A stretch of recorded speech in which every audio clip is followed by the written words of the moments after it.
اور رخ دیا گیا کعبے کی طرف کہ میرے گھر کی طرف جاؤ، اور ان کو ایک سٹک دی گئی. چونکہ میرے سائنس اینڈ ٹیکنالوجی کے ساتھ آپ کو تعارف کرانا ہے، اور یہ ادارہ بھی ہماری سائنس اینڈ ٹیکنالوجی کی ہے، اور بچے بھی انشاءاللہ قوم کے اور ملت کے اور انسانیت کے معمار بنیں گے جی.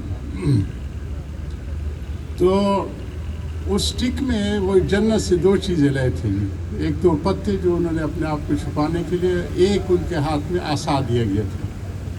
اس عصا کا معجزہ یہ تھا کہ چونکہ یہ سمندر، دریا، گھاٹیاں، پہاڑ وغیرہ تو تھے، وہ ایسے پوائنٹ کرتے تو جمپ مار کے دوسری طرف پہنچ جاتے تھے.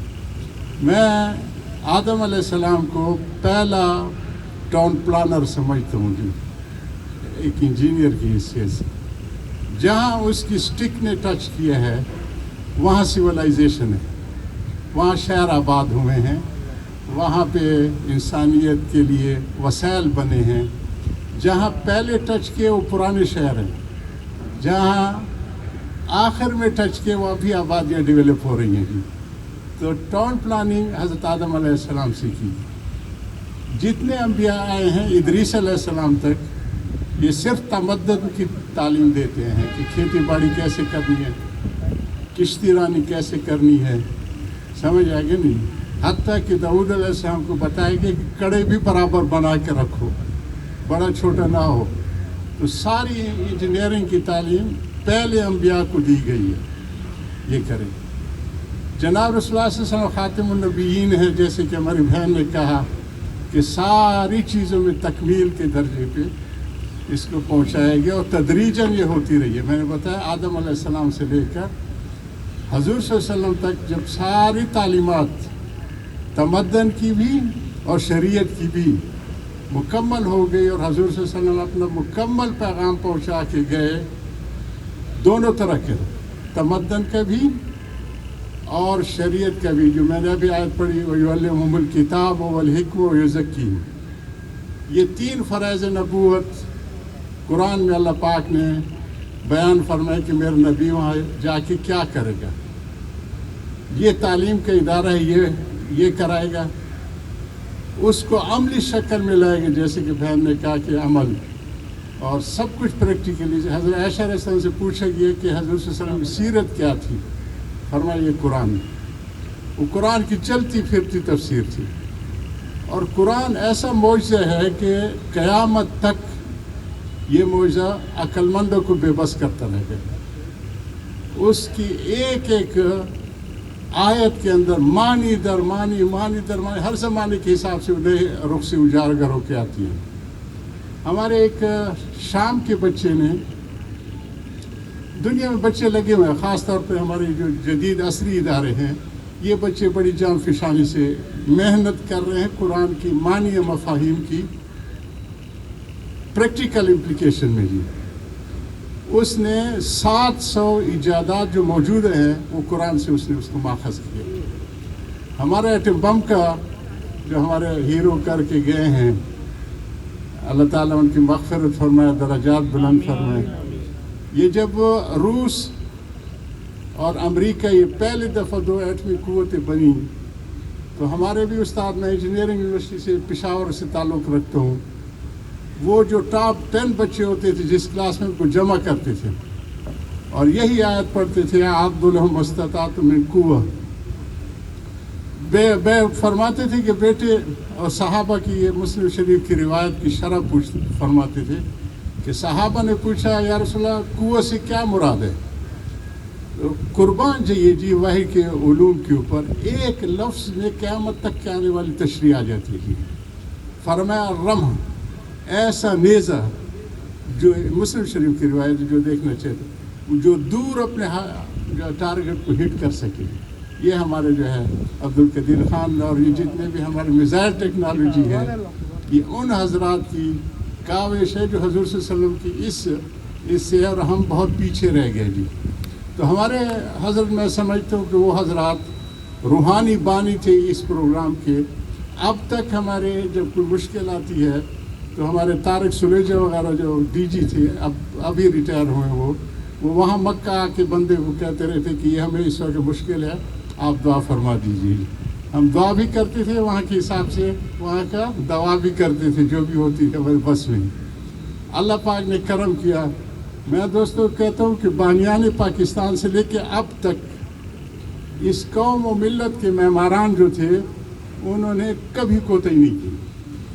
دوسری کوتاہیاں ہوں گی لیکن جو ہدف ہے قوم کا اس میں کوتاہی نہیں کی، تعمیر و ترقی کے حساب سے. ابھی ہمارے ڈائریکٹر صاحب جا رہے تھے کہ ایک زمانہ تھا کہ ہمارے ہاں چینی کی بھی راشننگ ہوتی تھی، کپڑوں کی بھی راشننگ ہوتی تھی، سمجھ آ گئی نا. لیکن اب ہم دیکھتے ہیں ناشکر ہیں، شکر کریں اللہ پاک نعمتوں کو بڑھاتے ہیں. تو انہوں نے کہتے تھے کہ بیٹے ٹکرے مارو. 2 کافر ملکوں نے ایک قوت حاصل کر لی ہے. اگر امت اسلام یہ قوت نہیں کرے گی تو من حیث الامت سب گنہگار ہوں گے. یہ فرض کفایہ تھا، اب فرض عین ہوگی امت کے ذمہ. ٹکرے مارو اور ایٹمی صلاحیت کو حاصل کرو. اللہ کا شکر ہے کہ بچے اس زمانے سے لگ گئے اور بڑی محنت سے تندہی سے لگ گئے اور بڑی عزیمت کے ساتھ انہوں نے کام کیا. علامہ کی ماشاءاللہ کیا کہنے جی کہ انہوں نے جو شان میں جو نعت کہی ہے، تو ان کے یہ کلمے کی جو سعادت ہے اور خودی کی جو سعادت ہے، اسی بنیاد کے اوپر یہ بچے کام کرتے رہے. اور مجھے پتہ ہے کہ کس کس مشکل کٹھن حالات سے ہم گزر کے، کیونکہ شروع سے ان پروگراموں کے ساتھ ہم جڑے ہوئے ہیں ان کے. تو مئی کے مہینے میں ہمارا ٹیسٹ ہوا. اس زمانے میں یہ ہمارے ایٹمی ایکٹیویٹیز کے لیے سب سے خطرناک مہینہ ہوتا ہے ہمارے یہاں، کیونکہ مانسون کے ہواؤں کو رخ ہماری طرف ہوتا ہے. سارے سمندر سے جو ہوائیں ہوتی ہیں ادھر سے کشمیر تک جاتی ہے. بنیے نے ایسا وقت کیا کہ یہ ٹیسٹ نہ کر سکے. ہمارے بچے لگ گئے جی صلاۃ حاجت پڑھتے کہ اللہ سخت امتحان میں، خوار ہے، بدکار ہے، ڈوبے ہوئے ذلت میں، مولا جو بھی ہے تیری حبیب کی امت میں.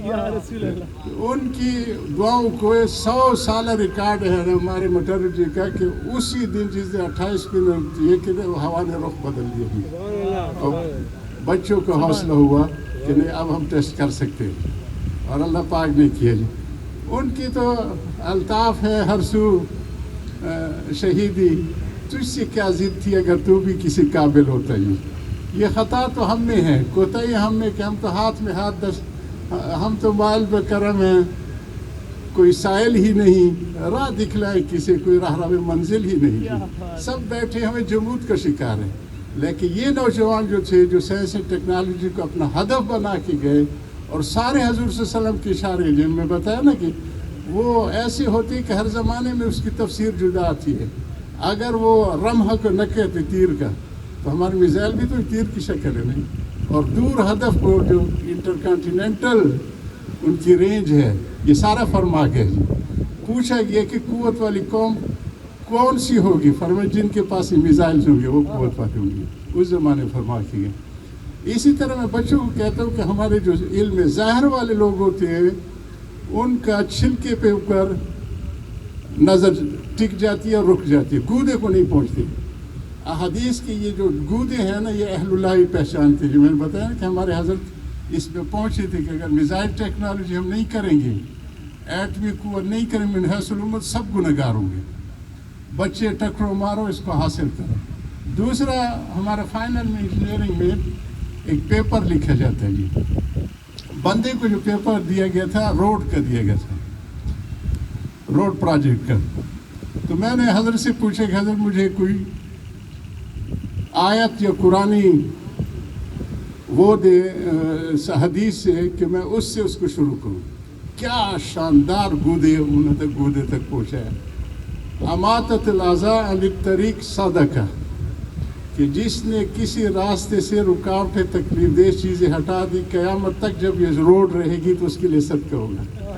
آج کل ہمارے جو ظاہری علوم رکھنے والے بس یہ کہ ڈھیلے کو ہٹا دو بس، یہ اس کا بہت ادنا حصہ ہے. جس نے یہ جو لواری ٹنل بنائی ہے اس کے پیچھے بھی اس عاجز کا بڑا ہاتھ ہے. یہ جنرل عزیز کے زمانے میں ان کو کہتا تھا کیا چترال پاکستان کا حصہ ہے؟ وہاں یہ سارے آتے تھے کیونکہ حج کانٹینجنٹ میں جتنے فوجی آتے تھے ان کی برسوں برس تک یہ آجز ان کی ٹریننگ اور ان کو حج کے مناسک اور تاریخ مکہ اور مدینہ سے آگاہ کرتا رہا. تو جنرل عزیز بڑی دیندار شخصیت ہے جو اس وقت تھے. ان کو میں کہتا تھا کیا یہ چترال کا پاکستان کا حصہ ہے؟ آپ کو پتہ ہے وہاں کچاروں میں کیا بلائیں پڑ رہی ہیں جی. تب جا کے انہوں نے جنرل اسرار نے وہاں پہ حج کے دنوں میں ان کو چترال نے کہا کہ اللہ نے شروع کرے اور اس حضرت کے دھکے سے ہم نے شروع کیا جی. اس طرف وہ ان کی ڈسٹرکٹ ضلعی جو وہ تھی ادارہ تھا ہمارے، انہوں نے تختی اس طرف لگی تھی جن کی دعاؤں سے ٹنل کی اس طرف جو چترال کی طرف ہے، جن کی دعاؤں سے اور کوششوں سے پروجیکٹ مکمل ہو جی. تو روڈ بنا دینا، ٹنل بنا دینا، برجز بنا دینا، یہ سارے اس کو کور کرتے ہیں کہ جس نے راستے سے رکاوٹیں ہٹا دی، تکلیف دے. آج کل ہمارے زہر والے کو اس گودے تک نہیں پہنچ پاتے سوائے اہل اللہ کی. دوسرا میں اکثر کہتے رہتا ہوں کہ یہ تو کہتے رہتے کنواں بنانا ہے، ہم نے پانی کا کوئی نل کا لگانا، لیکن واٹر سپلائی کی اسکیموں کی طرف نہیں جاتے جی کہ جس نے شہر کی اور شہروں کی واٹر سپلائی اسکیم بنا دی، یہ صدقہ ہوگا جب تک قیامت تک رہے گا جی. تو محدود کر دیے ہم نے جو علوم نبوی اور علوم وحی کو بڑی محدود اغراض تک، اس کی گہرائی تک نہیں پہنچتے جی. وہاں پہ جب یہ ہائی رائزیں شروع ہوئے اونچی اونچی بلڈنگیں، مجھ پہ سوال ہوا. میں نے کہا ابراہیم علیہ السلام کی دعا اتنی عظیم الشان ہے، انہوں نے جو دعا مانگی کہ وَارْزُقْهُم مِّنَ الثَّمَرَاتِ لَعَلَّهُمْ يَشْكُرُونَ، کہ اللہ میں اپنے بچوں کو ایسی وادی میں چھوڑ جاؤں جس میں تو زراعت کی صلاحیت بھی نہیں ہے.